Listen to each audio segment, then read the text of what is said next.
Hi guys, today we're going to see how to remove shipping calculated at checkout on Shopify product page. Before getting started, this video, make sure to subscribe.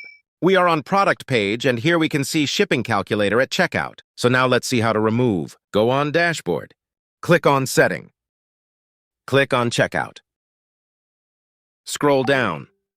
Click on manage checkout language. Search here shipping calculator. Remove this text. Type worldwide free shipping. Copy and save this text. Now search here calculated. Delete these text and add your text worldwide free shipping. In the same way, copy the text and place in the second and third box. Now click on Save button. You have removed your shipping calculated at checkout successfully. Don't forget to like, share, and subscribe for more content like this.